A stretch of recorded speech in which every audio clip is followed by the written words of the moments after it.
Panginoon. Ang salita ng Diyos. Salamat sa Diyos. Masaya tayong papasok sa tahanan ng buong Diyos. Masaya tayong papasok sa tahanan ng buong Diyos. Ako ay nagalak sa sabing ganito. Sa bahay ng poon ay pumasok tayo. Sama-sama kami matapos sa titig. Ang tubuan ng sol, ito ang Jerusalem. Masaya tayong papasok sa tahanan ng buong Diyos. Dito umaakot ang lahat ng alagad. Ibig Israel upang manambahan. Ang hangaon ay pasalamatan pagkat ito'y utos na dapat gampanan. Doon din naroon ang mga hukuman ng hari hahatid sa tanan. Masaya tayong papasok sa tahanan ng buong Diyos. Ang kapayapaan nitong Jerusalem, sikapin sa puon, yaoy idalangin. Ang nagmamahal, sa'yo'y pagpalain. Umayapa nawa ang banal na bayan. At ang palasyo mo ay maging iwasan. Masaya tayong papasok sa tahanan ng Dahilan sa aking kasama't katoto, sa'yo, Jerusalem, ang sabi ang kapayapaan dahilan sa templo ng buong ating Diyos, ang aking dalangin. Undan. Masaya tayong papasok sa tahanan ng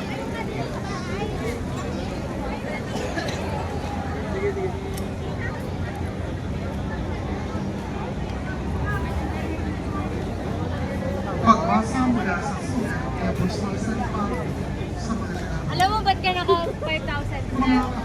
Basta nilakad mo pa Kaya inyong panahon na akong mabuling siguro sa mga kapatid. Ang pagdilikas sa akin ay hindi na malapit ngayon kaysa noong tayo'y magsimulang pagkain sa Kanya. Namamaalam na ang gabi at malapit ng lumiwanag. Naiwan na natin ang lahat ng gawang masama at italaga ang sarili sa paggawa ng mabuti. Mamuhay tayo ng marangal at huwag pupulin ang panahon sa paglalasing at magulong pagsasaya sa pagpapakasawa sa pita ng laman at kahalayan sa alita at ikita. Ang Panginoon Kristo at huwag pagdaanan ng laman upang ilang kasiyahan ang mga nasa. Lala. Anong oras na umihan dyan sa ano? Pizza? Mayroon pa dyan sa kabila? Meron. Meron alas 12 eh. Mas meron may ano, meron din sa ano, Liwasan. Alas 2 din. Hindi ko ngayon ko nakita eh. Ang haba hanggang doon. Nakarating ko yun. Nakarating mo lang. Report lang live. Kanina, kahinto ko lang. Dami. Taong-tao hanggang doon. Sa dulo. Hanggang doon sa kinainan natin. Walang lugaw dyan. Meron. Nandun sa dulo. Yan yung kanto doon. Kay Chapit. Hindi yata. Wala. Hindi kay Chavit yun. Pupunta rin kay Chapit.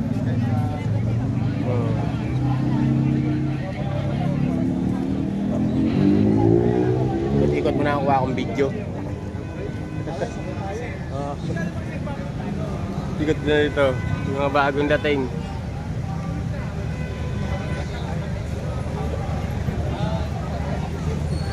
Pwede rin tripod.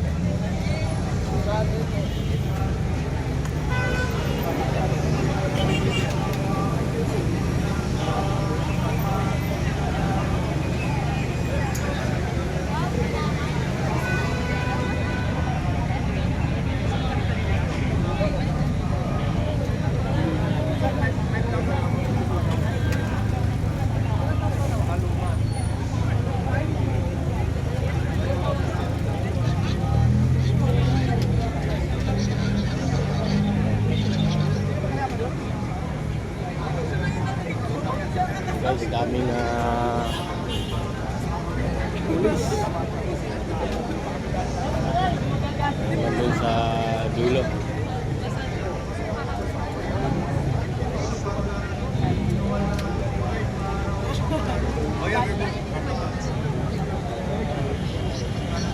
Social.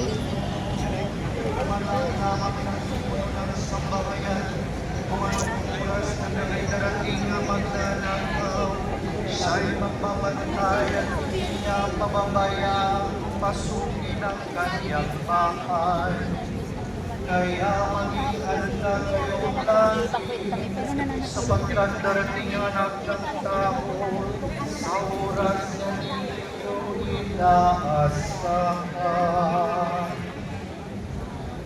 Ang mabuting balita ng Panginoon. Mga paring anak ng kurado.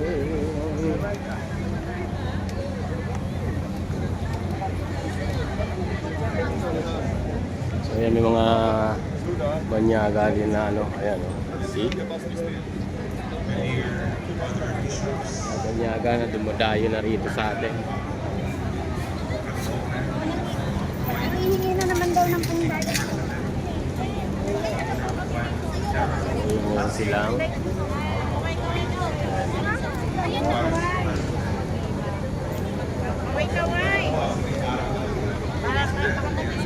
Meron pa silang attendance. Ayan, listahan.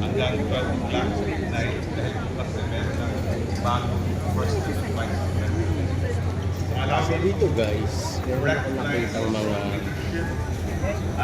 patutubo. Cardinal Abu at Bishop Milo Vergara. Unang palakpakan, pasasalamatan.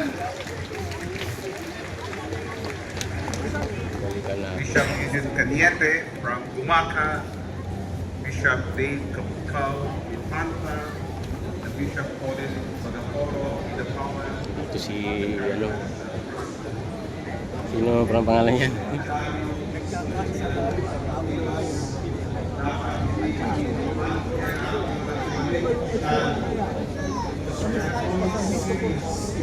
Ang EDSA 1 na yan, nag-umpisa ng February 21, nung mahuli namin si Mike Aspirin. Ngayon, kaya security ni Bobby Hussein. Puhulihin na namin sila sa GHQ noon, February 22.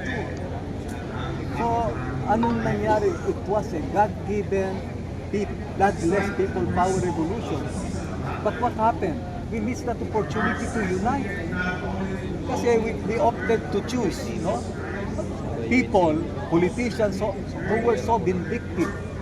So mapapansin mo yung vicious cycle na pagbaba, ganito pa rin tayo. We're so polarized. Dapat nagkakaisa tayo. So if you're going to send a message to military in few words, ano po yun? Well, you're doing lahat ng yun pa rin ang sasabihin ko na you remain steadfast, you remain to protect the Constitution, the duly constituted of course. Thank you sir. Thank you po. Thank you sir. Thank you.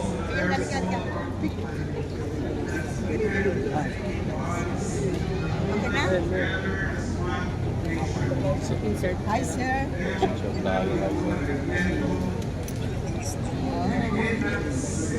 Thank you.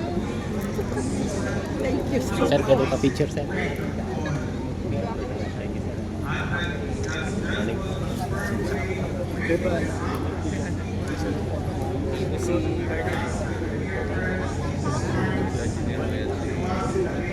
Gusto po kasi yung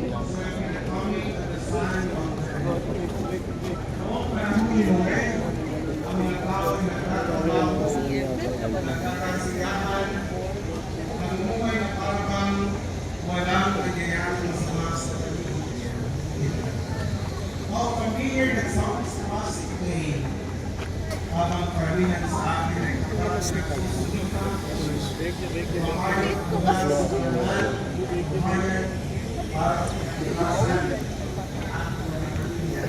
wala yun. Banyaga.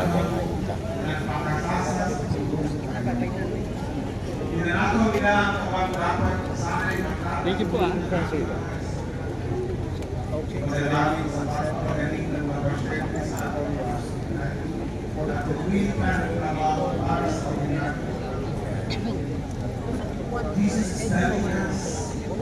Mag-isip kayo. Open your eyes. Yeah, yung EDSA 1, it's all about yung ano, corruption din panahon ng So, nag-break away yung military doon. Pero nag-start yun, nung nahuli ko nga sila Mike Aspirin at February 21 na alas 10 ng gabi. Nung hulihin na namin sila, yun na yung start na. Yung EDSA 2 naman, ito yung itinawid ni Angie Reyes, military, para ma-house ng Arab. Yun yung EDSA 2. Na maganda kasi buo yung armed forces. Walang united.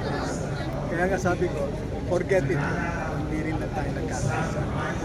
Kasi that Filipino was created from soldiers fighting each other. It took many years to do. Namatay ako yan, November 10, December 3. 36 years of my death anniversary. Tinamaan ako ng rocket. Yung pancreas ko sumabog, yung portion ng left lobe ng liver ko, 6 weeks of small intestines ko. Yung spleen ko tinamaan. I was operated on for 13 hours by 3 sets of doctors. 23 units ng dugo ang sinayos.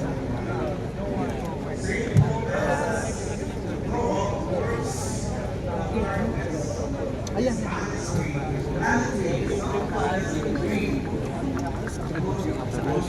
Kasapin ko, total member mo yung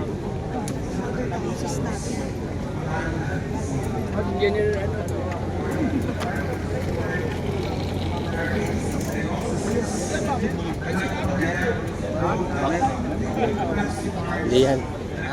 Magalong. Ito ko na yung EDSA 1. Yan ang Broner yung ano yan, yung sa military. Yan, nagsalita. Magalong. Yan ang Broner, di pupunta dito yon.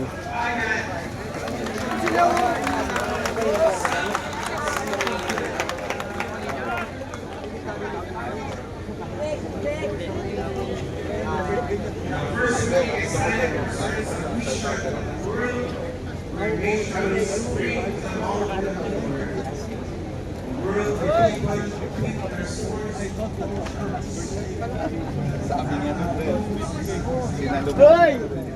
You are the one Siyempre, ano ba yung last name ni Sir? Ano? Kirubin. Kirubin na.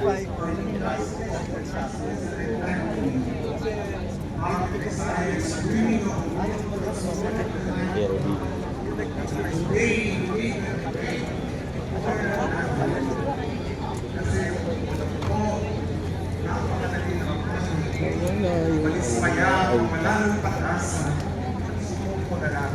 Ayun. Ang hirap magmahal ng bayan kapag paulit-ulit kang niluluko na mga dapat ay naglilingkod sa iyo. At tayo naman, paulit-ulit din tayo nagpapauto at nagpapaloko. But hear the words of the prophet Isaiah again. Come, let us walk in the light of the Lord. Kung ayaw magbago ng lipunan, tayo ang magsimula. Kung hindi magising ang mga nasa kapangyarihan, tayo ang unang gigising at hindi natin sila tatantanan hanggat hindi sauli ang kanilang mga hinakaw. Ibalik na yan, mga ninakaw! Pero Kirubin.